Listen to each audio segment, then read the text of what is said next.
선생님 지금 채팅창을 볼 수가 없는데. 네. 지금 이 20명 들어왔는데 나머지 애들 다 어디 갔니? 동시 시청자 수가 뜹니다, 여기. 21명으로. 이왕 들어온 거 좋아요도 좀 눌러줘. 지금 완전 좋아지고 있어요, 지금. 뜨고 있어. 좋아요 많이 눌러줘가지고. 보자, 너네 8반은, 어디까지 했나? 8반은 저번 주 금요일에 했네요. 8반은 보니까,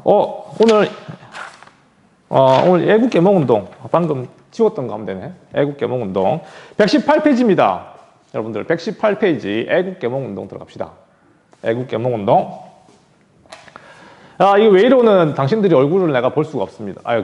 유튜브는 내가 볼 수가 없어요. 모르는 거 있으면 채팅창에다 남겨줘야 되는데, 선생님이 채팅창을 일일이 확인할 수가 없습니다. 그래도 20명이 접속해 있네요. 동시 시청자 수가 잡히기 때문에 나머지 애들 어디 갔는지 내가 알 수가 없어요. 채팅 참여율 2. 채팅 좀 참여해줘요. 일단 하지 말라야지. 교과서는 118페이지입니다. 118페이지. 이게 이 외이론이 있을 때는 당신들 막 얼굴 볼락하고 막 그랬는데 이제 깔끔하게 그냥 안 보고 가는 걸로. 여러분들은 나를 보겠지만 지금 못 봐요, 지금. 알겠습니까? 자, 애국 개몽 운동입니다. 애국 개몽 운동에 대한 얘기. 지난 시간에도 얘기했지만, 되게 중요한 개념 내가 잡으라고 그랬었죠. 이게 독립운동이든 지금은 구국운동입니다.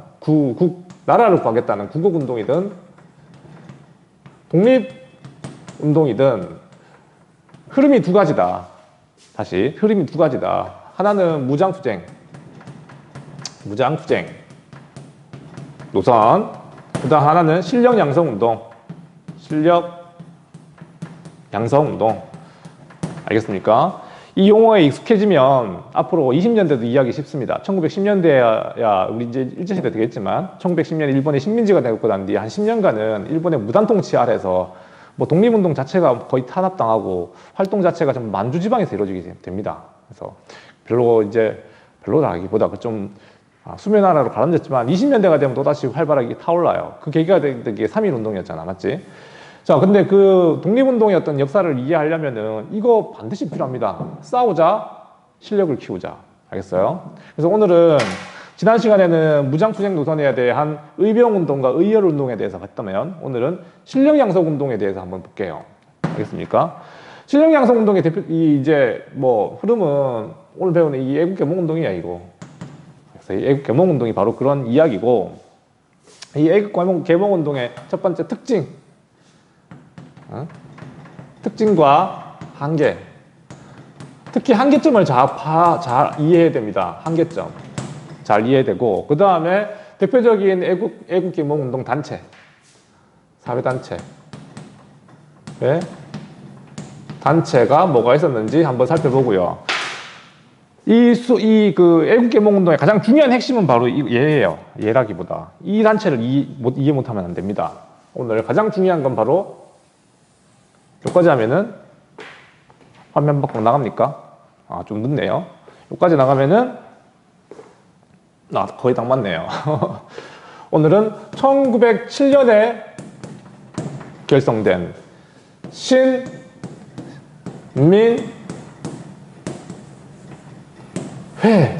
알겠습니까? 신민회를 모르면 안 됩니다. 그래서 오늘 가장 중요한 건 신민회에 대한 이야기예요. 알겠습니까? 그러니까 신민회가 어떻게 만들어졌는지, 그 다음에 이 사람들의 목표가 뭐였는지, 그 주요 인물들 파악하시고 활동을 설명하도록 할게요.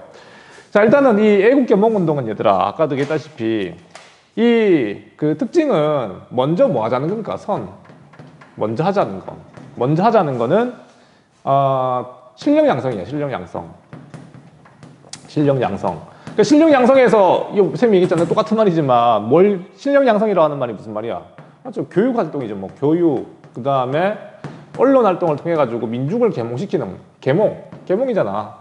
지금 세상이 이렇게 돌아가니까 우리 지금 빨리 우리가 깨우치고 배워야 된다, 바꿔야 된다라는 것을 계몽운동이라고 부릅니다.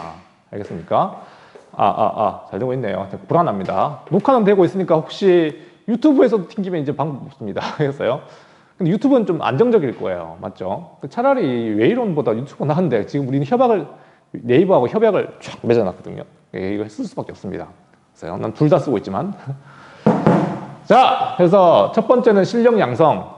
그 다음에 우리가 얘기했잖아요. 얘들도 독립은 목표야. 똑같은 목표였다고. 알겠습니까? 독립이라고 하는 게 똑같은 목표였답니까? 나중에 우리가 국권을 되찾고 독립을 쟁취하자라고 하는 게 이 애국개봉운동의 기본적인 노선이라고요. 그러니까 이제 이 사람들이 누구였냐면 지난 시간에도 얘기했다시피 주로 이제 개화 지식인들, 개화 지식인 또는 관료들은 좀 더 어떻게 보면 이게 현실적인 거 맞아요. 지금 일본과 맞서 싸워가지고 어떻게 이깁니까? 맞죠? 일본과 맞서 싸워가 지금 이길 수 있는 상황이 아닌데 무모하게 이렇게 일본과 싸워가지고 목숨을 허무하게 버리는 거는 바보 같은 짓이다. 일리가 있습니다. 그렇지만 자, 이 사람들이 가지고 있었던 한계도 있었어요. 한계. 그러니까 이거는 자, 꼭 기억해야 돼. 이 애국개몽운동이 가지고 있던 중요한 한계는 뭐냐면 한계는 바로 얘들은 사회진화론을 수용했다는 거야. 사회진화론을 갖다가 수용했다는 거야. 이게 무슨 말인가? 자, 채팅창. 왜? 애들이 링크가 안 된다 해서 일부 공개 좀 링크가 안 된다고? 링크 다시 이거 못 보실걸? 보고 있는데 보고 있음. 이거 공개 나는데요? 일부 공개네. 이걸 바꿀 수 있나? 지금 일부 공개인데 방금 바꿨어요. 저장. 네. 공개로 바꿨음. 이거 별로 의미가 없는데 링크 어차피 타고 들어오면 다 되는데 왜? 자, 다시 돌아올게요. 자, 잘 보고 있나 모르겠다. 자, 잘 보고 있겠죠? 자, 가끔씩 확인할게요. 이거 채팅창 여기다 띄워놓고 해야 되는데. 에이, 참. 자, 어쨌든 이거 중요합니다. 알겠어요? 어차피 못 본 애들은 녹화하고 있으니까 나중에 녹화된 거 꼭 보세요. 알겠습니까? 스텝은 뭐 2중, 3중으로 지금 하고 있기 때문에 난 이거 처음부터 이거 되게 불안정할 거라고 예측했었어요. 자, 이 사회 진화론이 뭔지 이해를 해야 돼. 이게 왜 이 사람들의 한계가 되었냐면 일단 진화론이라고 하는 거는 내가 들어봤을 거야. 진화론은 다윈의 진화론을 말하는 거지. 다윈의 진화론은 알잖아. 양육강식, 적자생존. 자연계에서 강자는 살아남고 약자는 도태된다. 그래서 지금 지구상에 남아있는 애들은 전부 다 적합한 어떤 환경에 적합한 친구들만 남아있다. 뭐 이런 얘기인데 나도 정확하게 이 정도밖에 얘기 못하겠어요. 저렴한 언어로. 근데 사회진화론이라고 하는 건 스펜서가 얘기했던 건데 이걸 인간 사회에 적용한 겁니다. 그러니까 이게 그 자연계에서 어떻게 진화가 이루어졌느냐 하는 걸 설명하는 건데 우리 인간들 사회도 우월한 사회가 있고 열등한 사회가 있는 거야. 이 이론에 따르면. 그러니까 우월한 사회가 열등한 사회를 갖다가 지배하는 거는 당연하다는 거지. 이해됩니까? 그러니까 강자가 약자를 지배하는 것처럼 우월한 사회가 약한 사회를 지배하는 거는 그건 자연의 섭리라고 얘기하는 겁니다. 알겠어요? 맞는 것 같아, 틀린 것 같아? 맞는 것 같기도 하죠. 그러니까 지금 이 사람들이 하려고 했던 이 운동 자체가 우리가 실력을 키우자고 하는 말 자체가 뭐냐면 우리가 힘이 약하니 강자가 되어서 살아남자는 거거든요. 그러니까 이제 교육이라든가 언론 활동을 통해 가지고 백성들을 계몽시키고 우리가 부강한 나라가 되어서 살아남자라는 겁니다. 쉽게 얘기하면 일본에게 잡아먹히지 말고. 나쁘지 않습니다. 그런데 문제가 뭐냐면 얘들아, 문제가 뭐냐면 이 실력 양성 운동을 갖다가 이 당시 일본이 그냥 내버려 뒀을까요? 내버려 뒀을까? 그러니까 이미 이제 1904년부터 일본의 국권 침탈이 이루어지고 있는 상황에서 일본이 이제 공공연하게 반일 단체들을 가만 냅두지 않았겠지. 맞죠? 그러니까 이 일본은 사실상 이런 일본에 반대하는 세력들을 갖다가 막 탄압하고 이렇게 할 텐데 이 상황에서 우리가 과연 우리가 힘을 기르는데 일본이 도와줄까? 일본이 뭐 그럴 리가 없겠잖아요. 우리가 막 힘을 합쳐가지고 강대국이 되겠다고 하는데 일본이 알았어 너네도 강대국이 돼 내가 도와줄게 이럴 리가 없잖아요. 다시 말하면 얘들아 이 사회 진화론은 이건 강자의 논리입니다. 내가 우월하다고 생각하니까 저 밑에 있는 애들한테 이게 이런 이론을 갖다 붙인 거죠. 반대로 얘네들이 이걸 수용해가지고 강자가 되는 걸 갖다가 가만 내버려 두지 않겠죠. 이해됩니까? 이게 사회 진화론인데 이걸 갖다 이 이론에 바탕하여 이 운동을 진행했다는 점. 그러니까 얘들아 나중에 이건 성공하겠니 실패하겠니? 반드시 필연적으로 실패할 수밖에 없죠. 실패할 수밖에 없죠. 이 무장투쟁을 주장했던 사람들은 사실 이랬어. 일단은 독립이 보장돼야지 우리가 실력을 키울 수 있다는 거였고 이해됩니까? 독립이 이루어지지 않은 상황에서는 아무리 실력 양성 운동하는 거 의미가 없다고 봤던 거였지. 이 사람들은 거꾸로 먼저 실력을 키워야 독립이 가능하다는 거지. 이렇게 얘기했지만 몰라 뭐가 맞는지 모르겠습니다. 계란이 먼저냐 닭이 먼저냐 하는 논쟁과 비슷한 것 같은데 어쨌든 목표는 같아. 나라를 구하고 독립을 쟁취하는 문제에 있어가지고 이 사람들이 가지고 있었던 한계는 사회 진화론을 수용함에 따라서 이게 만약에 실패로 돌아갔을 때는 어떤 정신적 타격을 입게 되냐면 자기 스스로 약자임을 인정할 수밖에 없게 되는 거죠. 실제로 무슨 얘기냐면 얘들아 이런 지식인들이 민중을 개화시키고 민족을 갖다가 민족의 힘을 강화시키기 위해서 막 노력하는데 결국 실패했다 생각해봐. 그러면 우리 스스로 어떤 느낌이 들까? 열등한 민족이라고 하는 거. 일본에 비해서 열등한 민족이구나. 우리는 그냥 일본의 지배를 받아들이는 게 오히려 더 편하게 살아갈 수 있는 거구나 라고 흘러갈 수도 있겠지. 이해됩니까? 그러니까 이게 사회 진화론의 한계입니다. 이걸 수용하고 운동했던 사람들의 한계였다고. 그러니까 지금은 이분들이 막 뭐 학교도 만드시고 막 여러 가지 어떤 민중 계몽 운동을 벌이시지만 20년대 또다시 이게 등장하거든요. 알겠습니까? 1910년대는 정말 암흑기였고 20년대 문화통치 시기에 실력 양성 운동이 다시 한번 등장해요. 근데 일본이 이게 가만히 내버려 두겠습니까? 또 방해하죠. 그럼 실패하지. 그러면서 이제 그때부터 다 친일로 빠져들게 됩니다. 그러니까 이거 잘 알아둬야 돼요. 그러니까 우리가 알고 있는 독립운동가들은 이 친일파들 중에 대부분이 어떤 사람들이었냐면 과거에 독립운동 했던 분들이 되게 많아요. 독립운동 하다가 실패하니까 친일로 빠져버린 겁니다. 이게 이제 사회 진화론 때문이었죠. 자, 어쨌든 얘들아 이거 되게 왜 친일파가 왜 됐는가를 이해하려면 이것 좀 이해해야 된다는 거. 사회 진화론. 알겠습니까? 됐고요. 그러면 구체적으로 이 당시 계몽운동 단체들이 뭐가 있었는지 설명해 볼게요. 사실 이게 이 당시에 친일 단체들도 많았습니다. 친일 단체. 대표적인 게 일진회 같은 거야. 일진회는 들어봤는지 모르겠지만 하여튼 이용구를 비롯한 일진회 단체들도 한번 공부해 볼 필요해. 왜 그 사람들이 친일파로 빠져들었는지는 좀 정치적 이해가 필요한데 여튼 대표적인 사회단체가 한 3개 정도는 교과서에 소개되고 있어요. 이 정도는 좀 기억해둬야 됩니다. 일본에 저항했던 단체들입니다. 다시 말하면 저항했던 우리 애국 계몽운동 단체. 첫 번째 보안회가 나와요. 보안회. 두 번째 헌정연구회. 그 다음에 대한자강회. 이 정도. 대한자강회인데 채팅창 한번 봐야겠다. 이제 잘 되고 있죠, 지금? 네. 임가온이 왜 들어오고 있니? 임가온이 지금? 임가온 너는 여기 있으면 안 되는 거 아니니?